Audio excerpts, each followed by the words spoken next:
आम्हाला वाटायचं काही जरी झालं ऐका ना कीर्तन हे ऐकताय का झोपलाय ऐका ना मग ऐका त्या थोरल्या भावाला वाटायचं की धाकट्याचं चांगलं व्हावं धाकट्याचं कसं व्हावं चांगलं व्हावं रात्रंदिवस प्रयत्न करायचा पण त्याच्याच्यानं ते मेचतच नव्हतं तुमच्याकडे काय म्हणतात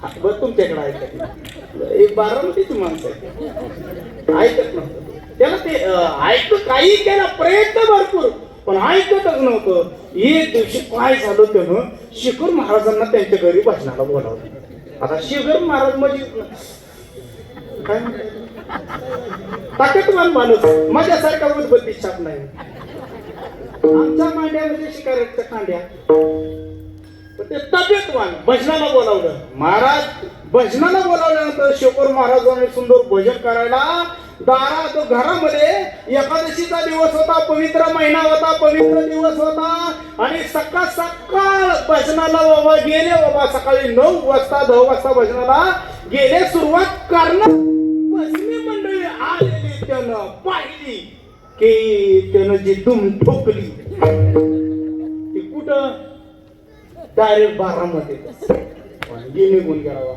अनेक वेळा फोन केले पण फोन उचलायला तयार नाही उलट भजन चालू झालं की त्यानं कापसाचं गोळ घ्यायचा आणि कुठं कोंबायचं हा ऐकू येऊ नये म्हणून कीर्तन त्याच्यासाठी लक्ष देऊन ऐकायचं कीर्तन कशामध्ये कानामध्ये एकदाही भगवंताचं नामस्मरण त्यानं कानात जाऊ दिलं नाही परिणाम काय झाला त्याला वाटायचं मेलं म्हणजे असंच मरून जाईल त्याला लय दया यायचो कारण ते कुंभार महाराजांसारखं दयावान होतं लय प्रेमळ होतं आणि त्याचा जीव लय त्याच्या होता त्याला वाटायचं एकदा तरी त्यानं राम नाम घ्यावं आणि काय म्हणताय नामस्मरण घेत राहावं मग तुम्ही लवकर त्याला मारा हा परिणाम काय झाला परिणाम ते गावात निघून गेलं वस्तीवर ते घर होतं वस्तीवर घर होतं म्हणल्यानंतर महाराजांनी सकाळी 10ला भजन केलं चालू आपल्याला काय करायचं म्हणजे नारळ घेतला म्हणजे लागलं म्हणजे ना भजनाला सुरुवात केली पण शेखर महाराजांनाही माहिती नाही महाराजांना की भजन कशासाठी चाललंय त्यांना वाटलं एकादशीचा दिवस आहे चाललं भजन भजनी मंडळ तर कमी नेलंय का तिथं किती अंदाज साधारण इकडे 10-12 इकडे 10-12 किती झाले 20-25 भजनी मंडळ तरी कमी आणलं का 5-25 भजनी मंडळ घेऊन गेले जी टाळांचा भलताच भरपूर आवाज भजनाचा सुंदर आवाज सिक्कीमवाले गोड होते वाजवणारे महाराजांसारखे होते असा छान रंग भरला कीर्तनामध्ये या भजनामध्ये पण ज्याला ऐकवायचंय ते कुठे ते कुठे ते गेलं गावात निघून 2 दिवस झालं भजन चालू झालं एकादशीचा पूर्ण दिवस गेला 12शीचा दिवस पूर्ण गेला भरपूर भजनी मंडळानं प्रसाद घेतला म्हणले भजन कुठपर्यंत करायचंय दाद्या थोरल्याला म्हणले दाद्या अरे भजन कुठपर्यंत करायचंय महाराज भजन त्याच्यासाठी करायचंय ना ते गेले गावात मग आता काय करायचं म्हणजे एक काम करा आमची एकच इच्छा आहे थोरल्या भावाची इच्छा होती त्याचं नाव दादा होतं दादा अरे भजन कुठपर्यंत म्हणजे काय कसं नियोजन कसं करायचं तर दादानं सांगितलं की एकदा त्याला त्याच्याकडून मुखातून एकदा नाव घेतलेलं आई एक इच्छा आहे माझी शिखर महाराजांकडे तुमच्या तगड ताकदवान मध्ये मस्त मध्ये काळजी करू नका पैसे म्हणाला त्यांना सगळ्यांना घरी आखलून दिलं आणि एकटेच महाराज अंधाऱ्या खोलीत बसले त्याच्या घरात आणि त्या भावाला सांगितलं त्याचं नाव म्हणजे बाळूच होतं होते बालिशच होतं त्याला सांगितलं विचारलं का म्हणजे घरचं भजन चालू आहे का बंद आहे म्हणजे 2 दिवस झालं आज 2-4 दिवस झालं नामस्मरण बंद झालं म्हणले सांग हे गावातल्या लोकांना दिलं घरी हाकलून हे कसं बस घरी आल्यानंतर आईला विचारलं आयो हो आलो का महाराज गेली निघून सगळे पण महाराज आतमध्ये हे कोणालाच माहिती नव्हतं परल्या भावाशिवाय कोणाला माहिती नाही आई 4 दिवस झालं का तुझ्या हातचं खाल्लं नाही जेवाय वाट जेवायला बसले बाबा. जेवायला बसल्यानंतर पहिला घास मोडला आणि खाणार. तेवढ्या वेळामध्ये महाराज अंधाऱ्या खोलीतून आले. बरं महाराज ताकदवर हात धरला महाराजांनी आणि म्हणले, बाळ्या मनराम. तो म्हणला, मी तसलं म्हणत. तुम्ही काय केलं ना, मी तसलं म्हणत नाही. का? त्याला हे असलं आवडत नव्हतं, त्या तसल्या जातीचं नव्हतं. महाराजांनी सांगितलं, हे बघ एका धक्क्यात आडवा पाडी. राम म्हण, मला म्हणत नाही, मी तसलं तसलं म्हणत नाही. महाराजांनी उचललं ताटापाशीचा आडवा आणि हा गुडघा त्याच्या कुठं दिला, छातीवर दिला. आणि हे बघ एका बुकीत नाकातून रक्त काढेल. मन राम. तर म्हणलं, मी म्हणत नाही. मन राम नाही तर धक्क्यातच बळ म्हणतो ना राम. महाराज मी म्हणत नाही राम.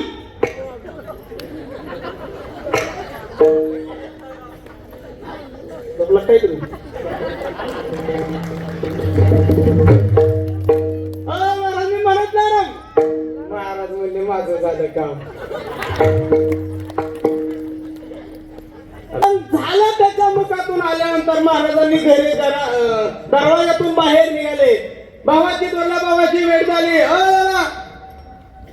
माझं झालं काम. म्हणे काय? अहो घेतलं ना त्यानं राम नाम. कसं कसं घेतलं त्यानं राम नाम? आता आता आता मी ऐकलं. ए बाळा, तू म्हटलं का नाही राम नाम? अहो महाराज मी नाही म्हटलो राम. मी नाही म्हटलो राम. आणि मग हे अजाणतेपणानं घेतलेलं राम नाम सुद्धा समर्थ, तेवढं सामर्थ्य आहे, तेवढीच ताकद आहे त्याच्यामध्ये. अजाणतेपणानं कसं पण घ्या. म्हणजे इथं बसलेल्यांना तुम्हाला विस्तव माहिती आहे का? विस्तव माहिती आहे का? कोळसा नाही म्हणत मी. काय म्हणताय? आता सगळे गॅस आले ना म्हणून म्हणलं. विस्तव माहिती आहे का? आहे का माहिती? बोला. विस्तव असा हातात घेतल्यावर भाजतो का हात लावल्यावर भाजतो? कसा जरी त्याला हात लावला तरी ते भाजतं. तर तसं भगवंताचं नाम कसं जरी घेतलं तरी त्याचं पाप जाळतं, म्हणजे जाळतं जाळतच ते. अजाणतेपणानं घेतलं नमस्मरण. आज माझं काम झालं म्हणले. फक्त जाता जाता शेखर महाराजांनी त्या महाराजांनी विनंती केली. दोनदा राम म्हटला. किती वेळा? दोनदा. फक्त विकू नको कुणी आलं दारात. का बरं? ते नास्तिकच होतं आणि योगायोगानं व्यसनी असल्यामुळं त्याचा झटका आला. मेलं. यमदूत दारात आला आणि यमानं सांगितलं, उचला ह्याला. अहो उचलायची तयारी केली. तेवढ्या वेळामध्ये कुठून भगवान परमात्म्याचं विष्णू परमात्मा दारात आले आणि देवाचे सुद्धा दूत त्या ठिकाणी आले. पण ऐका, देवाच्या दूतांना त्यांना नेऊन दिलं नाही. हे कधी नामस्मरण केलं मरायच्या वेळेस. पण परिणाम काय झाला? यमाच्या दूतांना नेऊन दिलं नाही. हे म्हणजे नाराज झाले. हे गेले निघून. देवाचे दूत आलेले निघून गेले. यांना उचललं आणि पुन्हा वरती नेलं. जाताना 4 गावं लागतात वर जाताना. कुठं कुठं? बारामतीला जाताना नव्हं. यम लोकाला जाताना 4 गावं लागतात. पहिल्या गावाचं नाव आहे यमपुरी. कुठलं गाव आहे? धर्मपुरी नव्हं.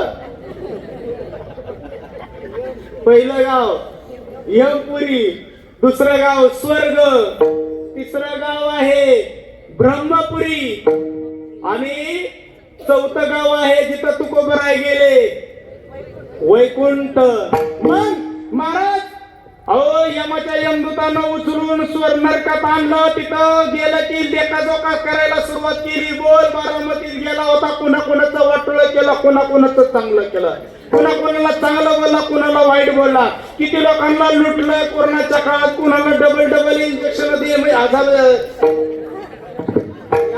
विचारायचं चालू होतं. कुणा कुणाला लुटलं, काय काय केलं, किती पुण्य केलं, सगळं विचारल्यानंतर महाराज त्रिवार सत्य हे कुठं नाही. आणि माझा विश्वास नसेल तर 4 वेद, 6 शास्त्र आणि 18 पुराणांना तुम्ही जाऊन विचारू शकता.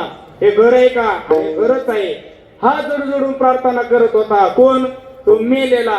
त्यानं सांगितलं तपासता तपासता 2 वेळा नाम घेतलेलं पाहिलं, पण नामाची ताकद यमदूताला सांगता आली नाही. शेवटी काय झालं, तिथून उचललं आणि त्याला स्वर्गात नेलं. इंद्राला विचारलं, रामनामाची ताकद तुम्हाला माहिती आहे का? म्हणजे मलाही माहिती नाही. तिथून उचललं ब्रह्मदेवाकडे नेलं. ब्रह्मदेवाला विचारलं, तुम्हाला नामाची ताकद माहिती आहे का? म्हणजे ब्रह्मदेव म्हणला, मलाही नामाची ताकद माहिती नाही. शेवटी देवादिदेव महादेवाकडे नेलं. म्हणजे मी रात्रंदिवस नामस्मरण करतो, पण मला सुद्धा देवाची नामाची ताकद सांगता येणार नाही. ज्याला उचलून नेलं ते कटाळलं. तो म्हणला, आपण आता 4थ्या गावाला येत नाही. तिथंच आडवं पडलं. त्याला कळालं, ज्या अर्थी राम नामाची ताकद ह्यांना सांगता येत नाही, त्या अर्थी राम नामाची ताकद ह्या सगळ्यापेक्षा जास्त असली पाहिजे. यांना अंग टाकून दिलं, सांगितलं, मी काय आता वरच्या गावाला येणार नाही. मग पाहता काय, सगळी देवदेवता एकत्र आले. म्हणजे ह्याला वरती नेल्याशिवाय आणि पापाचा राम नामाचा लेखाजोखा केल्याशिवाय नरकात टाकता येत नाही. मग पाहता काय, हे सगळ्या देवानं अक्कल लढवली, बुद्धी लढवली आणि त्यांनी सांगितलं, एक काम करा. म्हणे काय काम करा? आम्ही पालखी करतो. साहेब तुम्ही पालखी तेवढं बसता का? ऐकताना कीर्तन, ज्यांना आयुष्यात एकदाही नामस्मरण केलं नाही, पण आज त्याला कशात बसवलं? त्याला पालखीत. आणि किती वेळा नाम घेतलं? आणि ती बी कोणाच्या नादानं?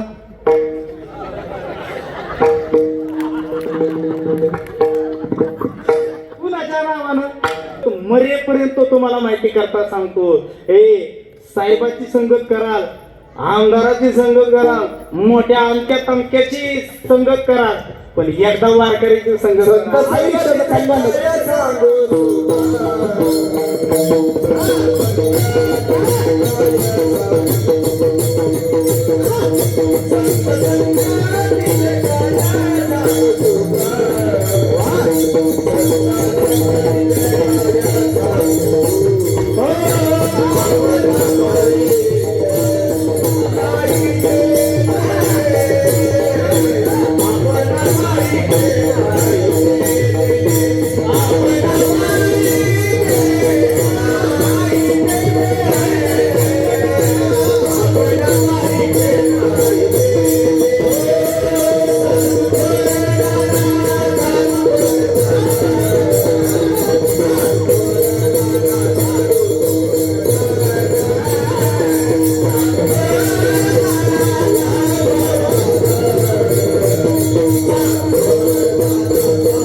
पालखीमध्ये बसवले. सगळे देवदेवता एकत्र आले. त्याला चालवलं कुठं, जिथं तुकोबा निघाले तिथं त्या गावाचं नाव वैकुंठाला गेले. निघाल्यानंतर देवादेव विष्णू परमात्म्याला असं वाटलं की बाबा रे, माझ्यापाशी येणारा अत्यंत पुण्यवान माणूस असल्याशिवाय माझ्यापाशी कुणी येऊ शकत नाही. पाहता काय, हा हा म्हणता भगवान परमात्म्याला वाटलं, पालखी ज्या अर्थी येते त्या अर्थी खूप मोठा पुण्यवान माणूस बारामतीतला माझ्याकडे येतोय. मग देवाला धर्मपत्नी किती? देवाला श्रीकृष्णाला देवाला बायका किती? आणि 8050 इकडून काय टाकायला, फुलं टाकायला. आणि किती वेळा देवाचं नाव घेतलं? तुम्ही ऐकता ना कीर्तन? किती वेळा नाव घेतलं? 2 वेळा. आणि अख्ख्या स्वर्गातली सगळी माणसं काय टाकाय त्याच्या अंगावर? फुलं टाकायला. आणि 16,000 काय 8050 इकडे 8050 16,000 100 राहिल्या किती? 8. 4 या बाजूला 4 या बाजूला. कशाला? किती वेळा नाव घेतलं या? 2दा. रामनामाची ताकद सांगतोय जे देवाला आवडतं, महादेवाला. मग अहो पाहता काय, ते पालखीतलं जे झोपलेलं होतं ना, ते उठलं, फुलं टाकायला लागलं. ते गालात हालून घ्यायचं असं. ते म्हणलं नका 2 वेळा नाव घेतलं तर अशी मजा तर आयुष्यभर घेतल्या किती मजा. हा? त्याला वाटलं नरदेव वाया गेला रे, माझ्यासारखा पापी रे, असं थोबडाव आणून घ्यायचा. हो.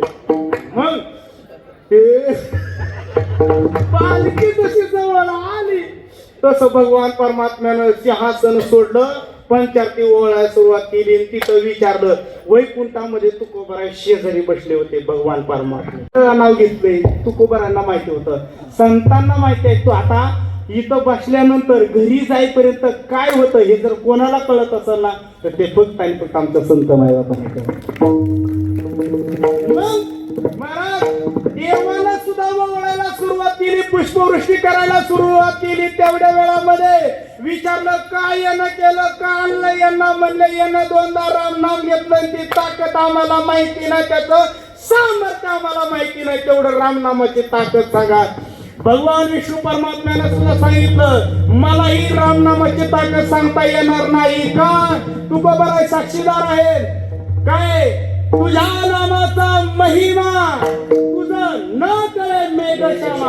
देवाला सुद्धा देवाच्या नामाची ताकद सांगता आली नाही. आणि मग देवानं सांगितलं, तू बरोबर का रामनामाची ताकद काय आहे तेवढी सांगता येते का तुम्हाला? म्हणे यानं किती वेळा रामनाम घेतलं? म्हणे 2 वेळा. तुकोबाराने सांगितलं, येड्या रे, एकदा जर नाव घेतलं तर काय अवस्था होती? जळतील पापे जन्मा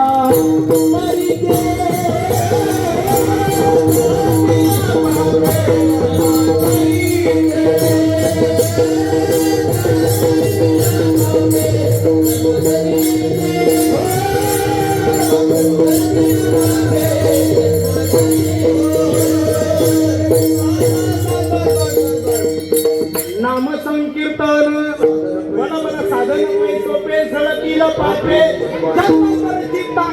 पाप जाण्याचं सामर्थ्य भगवंताच्या नामामध्ये आहे. आणि ते नाम आमच्या देवादिदेव महादेवाला सिद्धेश्वराला जास्त आवडतं. पण घेण्यासाठी कुळातली मुलं पवित्र असणं गरजेचं आहे, त्याचं बीज शुद्ध असलं पाहिजे. तुकोबारांचं कोटी तयार होती बघा. लक्ष्मी नाही का, जरा फास्ट घेतो माझ्या हातात नाव घेतले. तुकोबारांना माहिती होतं, संतांना माहिती आहे. तू आता इथं बसल्यानंतर घरी जाईपर्यंत काय होतं हे जर कोणाला कळत असेल ना तर ते फक्त आणि फक्त आमचं संत मायबापाने. महाराज देवाला सुद्धा वळायला सुरुवात केली, पुष्पवृष्टी करायला सुरुवात केली. तेवढ्या वेळामध्ये विचारलं काय यानं केलं, का आणलं यांना, म्हणलं यानं दोनदा राम नाम घेतलं, ती ताकद आम्हाला माहिती नाही, त्याचं सामर्थ्य आम्हाला माहिती नाही, तेवढं रामनामाची ताकद सांगा. भगवान विष्णू परमात्म्याने सुद्धा सांगितलं, मलाही रामनामाची ताकद सांगता येणार नाही. का? तू बरोबर साक्षीदार आहे. काय? तुझ्या नामाचा महिमा तुझं न कळे मेघश्यामा. देवाला सुद्धा देवाच्या नामाची ताकद सांगता आली नाही. आणि मग देवानं सांगितलं, तू बरोबर का रामनामाची ताकद काय आहे तेवढी सांगता येते का तुम्हाला? म्हणे यानं किती वेळा रामनाम घेतलं? म्हणे 2 वेळा. तुकोबाराने सांगितलं, येड्या रे, एकदा जर नाव घेतलं तर काय अवस्था होती?